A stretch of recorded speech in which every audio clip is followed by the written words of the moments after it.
제자의 길입니다. 우리가 방금 같이 읽었던 본문 말씀은 저번 주에 말씀을 나눈 성령의 열매를 구체적으로 삶에 어떻게 적용해야 하는지를 알 수 있는 내용이라고 볼 수가 있습니다. 읽은 우리가 1절부터 10절까지의 그 포인트를 말씀을 드리자면, 범죄한 자들에게, 그러니까 죄를 지은 자, 그리고 또 율법을 어긴 자, 뭐 이런 사람들을 이야기하겠죠. 자, 그 그리스도의 사랑의 법을 실천하는 것과 하나님께서 주신 물질을 함께 나누며 성령의 열매를 이루라는 권고하는 내용입니다. 그래서 오늘 말씀의 제목과 무슨 연관이 있느냐? 그리스도의 사랑의 법을 실천하고 하나님께서 주신 물질을 함께 나누며 성령의 열매를 이루는 자가 전도 제자라는 말씀입니다. 오늘 말씀을 잘 듣고 모든 성도님들이 전도 제자의 길을 걸어가기를 바랍니다. 우리 서론부터 보면은 성경에서는 사람들을 두 가지 부류로 이렇게 말할 수가 있습니다. 제자와 무리로 구분질 수가 있는데요. 그러면 무리는 무엇이냐? 무리는 의식주에 따라 살아가게 됩니다. 살아가는 사람을 이야기하는 것입니다. 이게 무슨 말이냐? 우리가 신앙의 동기가 의식주에 맞춰 있다면 무리에 속한 자라고 이야기를 하고 있는 것입니다. 의식주뿐만이 아니라 또 다른 자신의 바람을 충족하기 위해서 신앙생활을 하는 것도 무리에 속하는 자라고 볼 수가 있습니다. 또 비슷한 말이지만 우리가 신앙의 그 시작이 그 동기로 시작된 것도 지금 어떻게 보면 무리에 속한 자라고 지금 말씀드렸는데요. 그러지 않고 우리가 올바른 신앙 가운데 왔지만 우리가 그 교회 안에서도 사단한테 속을 때가 있잖아요. 그러니까 순서를 바꿔서 말하면 신앙생활의 도중에 개인의 바람이 충족되기를 원하는 것도 무리에 속한 자라고 볼 수가 있는 것입니다. 그래서 교회 안에 사람들에게 칭찬받기를 원하는 자, 또 인정받기를 원하는 자, 관심받기를 원하는 자, 또 권력을 가지려 하는 자, 감투를 쓰는 자 등 여러 가지 이러한 사람들도 무리에 속한다는 것입니다. 다시 말하면 신앙생활의 본질을 놓치고 자신의 동기와 바람이 있는 사람을 무리에 속한 자라고 이야기를 할 수가 있는 것입니다. 근데 예수님께서 공생애 때 많은 기적들을 보이셨습니다. 근데 그러한 기적 가운데 치유도 하시고 굶은 자도 먹이시고 많은 사람들에게 기적과 같은 일들을 많이 행하셨습니다. 그 이후에 원함을 받은 무리들은 예수님을 따라가지 않고 원함을 이제 충족을 받았기 때문에 예수님을 따라가지 않는 모습을 우리가 쉽게 찾아볼 수가 있습니다. 예수님을 통한 하나님의 뜻을 보지 못하고 눈앞에 보이는 것만 따라가는 사람들을 이야기하는 것입니다. 이들을 무리에 속한 자라고 볼 수가 있습니다. 그렇다면 어떠한 자가 제자일까요? 복음의 본질을 놓치지 않고 말씀을 따라가는 자가 제자입니다. 모든 것의 1순위를 복음으로 두는 자가 제자라고 이야기할 수가 있습니다. 제가 설교를 메시지를 전할 때 재미없다는 이야기를 많이 들었어요. 재미없을 수도 있습니다. 그러나 하나님의 말씀이 뭐 재미있다고 듣고 재미없다고 듣는 건 아니잖아요. 우리 삶에 있어서 가장 중요한 거기 때문에 재미없어도 정말 하나님을 사랑하는 마음이라면 재밌을 것입니다. 그죠? 네. 성경에는 제자들을 이렇게 말하고 있습니다. 복음을 깨닫고 자기의 생명보다 하나님의 말씀을 따르고 전하는 것을 우선으로 여긴 제자들을 찾아볼 수가 있습니다. 첫 번째로 우리가 대표적으로 전도자라고 얘기를 하면은 바울을 생각을 할 수가 있겠죠. 그 그리스도의 제자였던 바울은 사도행전 20장 24절에 이러한 고백을 했습니다. 내가 달려갈 길과 예수께 받은 사명 곧 하나님의 은혜의 복음을 증언하는 일을 마치려 하면은 나의 생명조차 조금 더 귀한 것으로 여기지 아니하노라. 또 고린도후서 11장 23절부터 26절에 보면은 바울이 그 고난받은 것들을 쭉 이렇게 나열해서 이야기를 합니다. 그들이 그리스도의 일꾼이냐 정신없는 말을 하거니와 나는 더욱 그러하도다. 내가 수고를 넘치도록 하고 옥에 갇히기도 더 많이 하고 매도 수없이 맞고 여러 번 죽을 뻔하였으니 유대인들에게 40에서 하나 감한 매를 5번 맞았으며 3번 태장으로 맞고 여기서 태장은 뭐냐면 채찍이라고 생각할 수가 있습니다. 근데 그냥 채찍이 아니라 납덩이를 이제 끝에다가 단 채찍이에요. 그러니까 무거우니까 더욱더 휘감는 그런 채찍이죠. 그때 당시에도 이것이 너무나 잔인하다. 그래서 로마의 법으로 금지된 형벌입니다. 근데 지금 이것들을 지금 바울이 받았다. 이런 내용을 지금 우리가 볼 수가 있습니다. 한 번 돌로 맞고 3번 파선하고 파선은 이제 배가 무너진 거죠. 이제 배가 부서져 갖고 바닷가에 이제 남는 것을 얘기한 겁니다. 일주일 동안 깊은 바다에서 지냈으며 또 여러 번 여행을 하면서 강의 위험과 또 강도의 위험을 말하는 겁니다. 동족의 위험과 이방인의 위험과 시내의 위험과 또 광야의 위험과 바다의 위험과 거짓 형제 중에 위험을 당하고, 이 말은 이만큼 자신의 생명보다도 하나님께서 주신 사명을 우선으로 여겼다는 것입니다. 다시 말하면 내 생명보다도 다른 것보다도 내 유익보다도 복음을 먼저 우선시하는 것을 볼 수가 있습니다. 이러한 자가 전도 제자다. 지금 이 말을 지금 전달하고 싶은 겁니다. 또 사도행전 9장 36절에는 여제자 다비다를 소개를 하고 있습니다. 잠깐 나오지만 이 다비다는 의지할 곳이 없었던 그 과부들, 그때 당시에 이제 아무도 보지 않았던 그 과부들을 위로하고 격려하던 제자였습니다. 근데 이 내용을 보면 그는 자신을 드러내고자 한 것이 아니라 바리새인처럼 이제 행위로 이렇게 드러내려고 하는 것이 아닌 아무런 자신의 유익과 동기가 없는 이제 그냥 단순하게 하나님의 나라의 일을 위하여 과부들을 도왔음을 볼 수가 있었습니다. 잠깐 소개가 나온 거예요. 잠깐. 그 뒤에 근데 이러한 다비다가 이젠 죽음을 맞이하게 됩니다. 죽음을 맞이하는데 그 도움을 받았던 그 다비다를 통해서 도움을 받았던 과부들이 이제 베드로에게 찾아가서 지금 다비다가 이렇게 죽었습니다. 라고 일렀기 때문에 베드로는 그 죽은 다비다에게 와서 기도로 다비다를 다시 살려냅니다.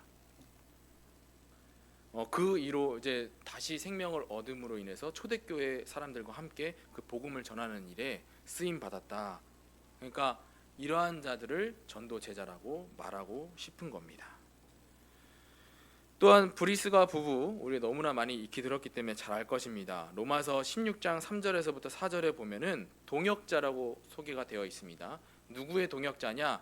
전도자. 그러니까 복음을 전하는 자의 동역자라고 이야기할 수가 있는 겁니다. 그냥 여기에는 동역자라고 나오지만 성경을 구석구석 찾아보면은 그들의 발자취는 동역자뿐만이 아니라 보호자도 역할도 했었고 식주인의 역할도 감당했던 것입니다. 또 4절에 로마서 16장 4절에 보면은 그들은 내 목숨을 위하여 자기들의 목까지도 내놓았나니 라고 나와 있습니다. 즉 이것은 전도자 바울을 위해서 목숨까지 이렇게 바쳤다는 게 아니라요, 우리가 깊이를 알아야 되는 것입니다. 이것은 바울을 위해서가 아니라 바울이 하나님의 나라의 일을 하는 전도자이기 때문에 하나님의 나라의 일을 위한 목숨까지 내놓았다는 것입니다. 이러한 자들을 전도 제자라고 할 수가 있는 것입니다. 또한 히브리서 11장 36절부터 38절에 보면은 히브리 11장 사람들을 소개를 하고 있습니다. 그들은 가진 핍박과 환난과 학대 속에서도 복음을 잃지 않았던 그들로 소개가 되어지고 있습니다. 그러니까 거기에 보면은 아무도 그들을 막을 수 없다고 나와 있어요. 그러니까 복음 가진 그들을 아무도 막을 수 없다는 이야기가 나와 있습니다. 아무리 그 사람들을 죽이려고 해도, 그러니까 복음을 믿으면 안 된다, 예수 그리스도를 믿으면 안 된다, 전파하면 안 된다, 그래도 그들은 우선순위가 복음이었던 것입니다. 그들을 제자라고 볼 수가 있습니다. 우리 또한 마찬가지로 우리가 스스로 점검을 매일매일 해야 됩니다. 내가 무리에 속한 자가 될 수가 있거든요. 그래서 내가 무리에 속한 자가 아닌 정말 그리스도의 제자의 그 위치에 서 있을 수 있게끔 스스로 점검하는 오늘의 시간이 되셨으면 좋겠습니다. 본론입니다. 갈라디아서에서는 말하는 제자가 있습니다. 우리가 앞전에 이제 계속 수요일마다 이제 갈라디아서를 쭉 들었는데 상황을 잘 아시죠? 복음을 들었다가 다시 이제 복음이 아닌 다른 뭐 율법을 행하는 자, 뭐 할례를 받는다, 뭐 이런 이야기 나왔습니다. 그러니까 복음이 아닌 다른 길로 다시 돌아서고 있는 그런 이제 갈라디아서 사람들입니다. 근데 그들에게 올바른 제자가 되라고 이렇게 말씀을 하고 있는 겁니다. 그러면서 말하는 게 1번에 짐을 서로 지라고 말하고 있습니다. 그러니까 갈라디아서 6장 1절에 상반절에 보면은 형제들아 사람이 만일 무슨 범죄한 일이 드러나거든 신령한 너희는 온유한 심령으로 그러한 자를 바로잡고 라고 되어 있습니다. 여기서 말하는 범죄한 자 말하는 것은 범죄한 자를 온유한 심정으로 바로잡으라는 뜻으로 우리가 볼 수가 있는 것입니다. 그러한 뜻은 뭐냐면 온유한 심정으로 바로잡으라 이거는 화내지 않고 관용하는 마음으로 그들의 범죄를 권면하라는 뜻입니다. 우리가 보통 죄를 지은 자 보면은 우리가 화가 치밀어 화가 나죠. 그렇지만 그 화가 없이 온유함으로 그 범죄를 권면하라 이런 뜻입니다. 이게 제자입니다. 또 예수님께서 이러한 모습을 보여주신 장면이 여럿 있습니다. 예수님께서는 가늠하다 잡힌 여인 어떻게 보면은 범죄한 자잖아요. 범죄한 자를 용서해 주셨어요. 그냥 단순하게 용서만 한 게 아니라요. 용서를 해주시고 다음에는 그러지 말라 이렇게 권면까지 하십니다. 또한 많은 바리새인들이 이제 예수님을 보고 제자들을 보고 이런 말들을 하죠. 아니 네가 어떻게 그 세리랑 식사를 하느냐, 죄인들이랑 식사를 하느냐 이런 장면이 나옵니다. 이때 당시에 세리라는 것은 이제 저번에 금요 예배를 통해서 목사님을 통해서 말씀을 잠깐 드렸듯이 세리는 그러니까 로마의 그 세금을 바치기 위해서 유대인들에게 무력으로 이렇게 세금을 뺏는 이제 그러다 보니까 많은 유대인들한테 미움을 사고 있는 그러한 이제 자들입니다. 그러니까 그러한 자들과 함께 어떻게 밥을 먹냐 이런 얘기를 지금 볼 수가 있는데요. 예수님께서는 그들과 밥을 먹었다는 것은 그들을 용서하는 마음을 가지고 있다는 것이었고 또 그들에게 다음에는 그렇게 하지 말아라 이렇게 권면하는 모습을 우리가 성경 속에서 찾아볼 수가 있습니다.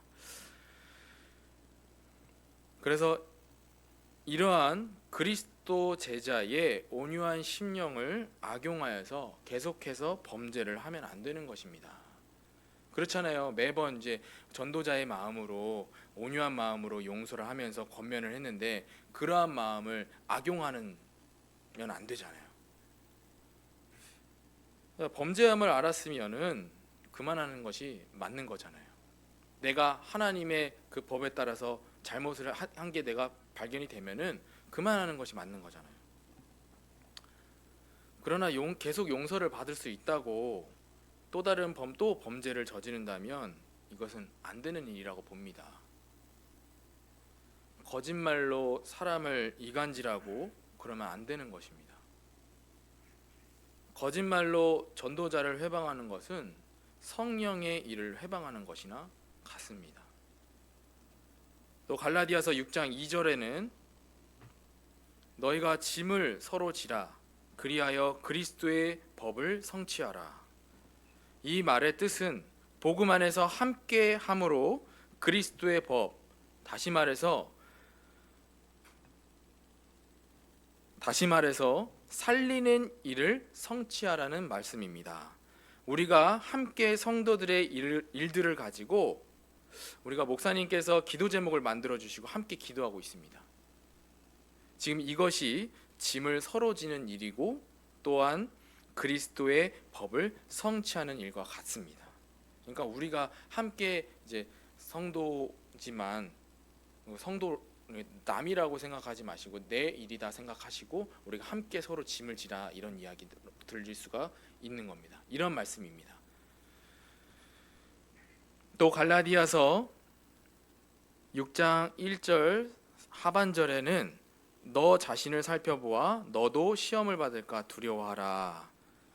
여기에서 말하는 시험은 우리가 보기 전에 시험은 두 가지 종류로 우리가 볼 수가 있습니다. 하나는 하나님이 주시는 시험이고 하나는 사단이 가져다 주는 시험을 말할 수가 있습니다. 근데 여기 이 구절에서 말하는 그 시험은 사단이 주는 시험을 이야기하고 있는 것입니다. 다시 말하면 이 구절을 다시 해석하면 사단의 통로를 만들지 않게 조심하라는 이야기로 우리가 들 수가 있는 겁니다.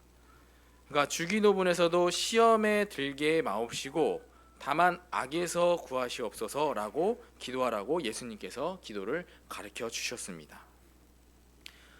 지금까지 짐을 서로 지라고 말씀하신 그 내용을 우리가 정리를 하자면 전도 제자는 성령의 열매 중 9가지 성령의 열매 중 온유한 마음으로 범죄하는 자를 바로잡고 복음 안에서 성도들과 함께 살리는 그 성취를 하며 그리고 사단이 주는 시험에 들지 않게 하는 것이 전도제자라고 이야기하고 있는 것입니다. 이러한 전도제자가 되시기를 바랍니다. 스스로 속이지 말라. 이 말은 자신에게 속지 말라는 이야기입니다. 갈라디아서 6장 3절에 보니까요, 만일 누가 아무것도 되지 못하고 된 줄로 생각하면 스스로 속임이라, 이런 이야기입니다. 지금 이 말씀의 뜻은 교만하지 말라고 하는 뜻입니다. 잠언서 16장 18절에 보니까요, 교만은 패망의 선봉이요 거만한 마음은 넘어짐의 앞잠이니라 라고 되어 있고요. 또 고린도전서 10장 12절에는 그런즉 선줄로 생각하는 자는 넘어질까 조심하라 라고 되어 있습니다. 그래서 나의 신앙이 교만한 모습이 되면 안 되는 것입니다. 혹시나 내가 나는 지금 복음 가졌으니까 다 괜찮아, 이런 마음을 쉽게 갖지 말라는 이야기입니다. 내가 정말 복음 안에 정말 정확한 복음 안에 서 있는 것인가, 내가 올바른 인도를 받고 있는 것인가, 그런 것을 이제 두려움으로 우리가 확인하라는 이야기인 것입니다. 내가 만약에 진짜로 나는 진짜 하나님이 정하신 전도 제자야, 이렇게 말하는 사람들도 있어요. 진짜로.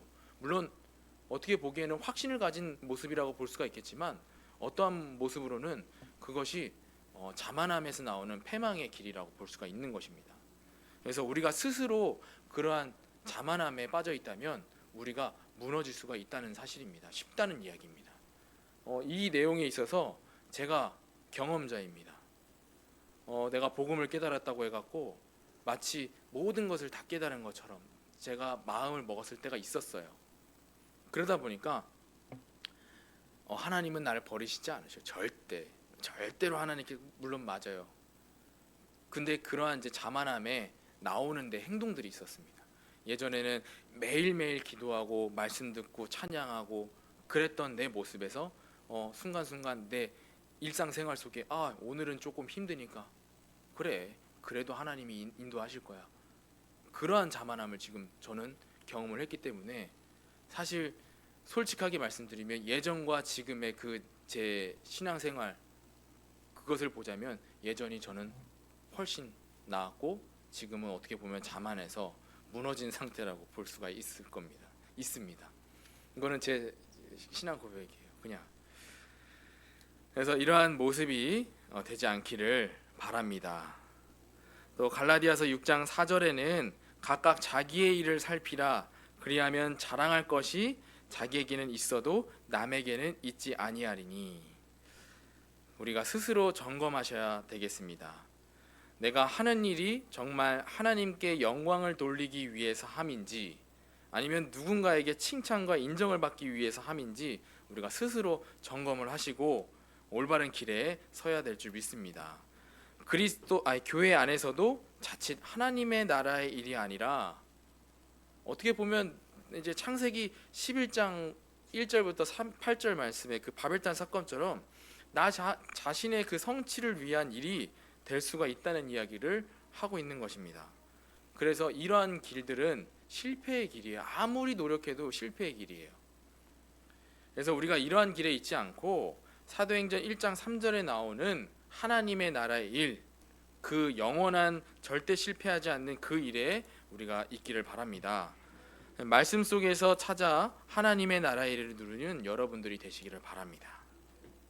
갈라디아서 6장 7절에 스스로 속이지 말라. 하나님은 업신여김을 받지 아니하시나니 사람이 무엇으로 심든지 그대로 거두리라. 이 뒤에 또 갈라디아서 6장 8절에 보면은 우리가 아까 읽었듯이 육체를 위해 심은 자는 육체로부터 썩어질 것을 거두고, 다시 말해서 이게 육체를 따라가다 보면 실패하는 길로 갈 수밖에 없다는 이야기입니다.